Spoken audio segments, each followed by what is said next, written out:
Rafael was drowning in obligations, work deadlines, family responsibilities, friends who needed him, projects piling up. Everyone depended on him, and he showed up for every single person except himself. He'd skip meals to finish work, ignore fatigue to help others, push through exhaustion because that's what you do. Until one Tuesday morning, he woke up and couldn't get out of bed. Not because of injury or illness, but because his body finally gave up on him after he'd spent years giving up on himself. I'm Leo, and I've got your raw daily fuel for today. Here's the truth nobody wants to hear. Self-neglect isn't noble, it's self-betrayal. Every time you put yourself last, you're breaking a promise to the most important person in your life, you. And just like any relationship where promises are constantly broken, the trust erodes. You stop believing you matter. You stop believing you're worth the effort. Today I'm going to show you why you've been abandoning yourself, what it's costing you, and how to start choosing yourself today. Not someday when you're less busy, but right now. Let's start with the lie you've been telling yourself. I'll take care of myself when things calm down. When work slows down, when the kids are older, when you have more time. But here's what I learned the hard way. Life doesn't calm down. There is no magical less busy season coming to save you. You're waiting for permission that will never arrive.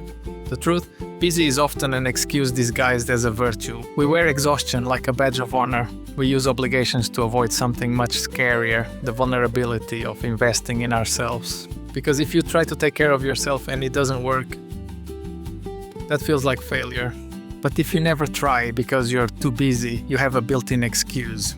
Self-neglect becomes a defense mechanism against the fear of not being enough. But self-neglect doesn't just maintain the status quo, it compounds. Rafael didn't just wake up one day unable to function. It was years of skipped meals that destroyed his metabolism, years of ignored fatigue that wrecked his sleep patterns, years of pushed through exhaustion that depleted his emotional reserves. Every day you neglect yourself, you're making tomorrow harder. You're compounding the debt you owe to your own well-being.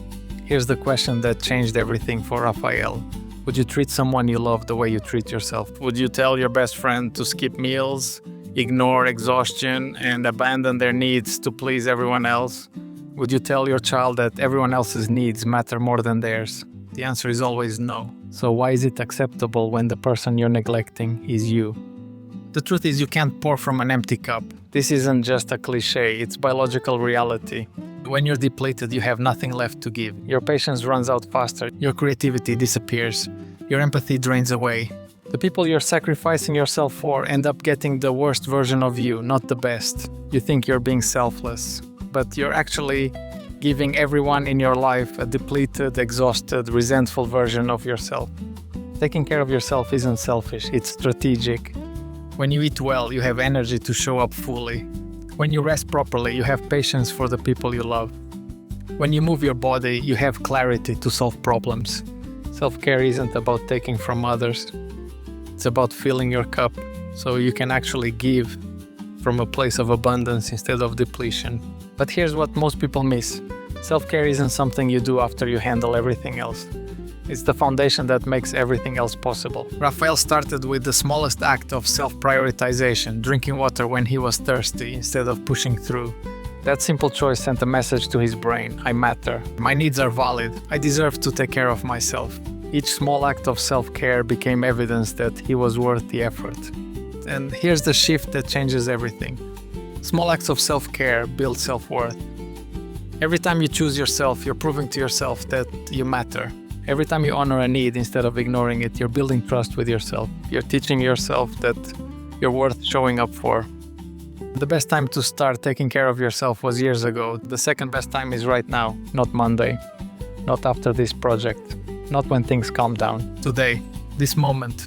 Because every day you wait is another day you're teaching yourself that everyone else matters more than you do. Here's your challenge. For the next 7 days, choose one small act of self-care daily. Drink water when you're thirsty, eat when you're hungry, rest when you're tired, move when your body craves movement. It doesn't need to be perfect or elaborate. It just needs to be a choice that says, I matter, I'm worth taking care of. You deserve the same effort, energy, and care you give to everyone else. Stop waiting for permission. Stop waiting for the perfect time. Stop abandoning yourself in the name of being there for others.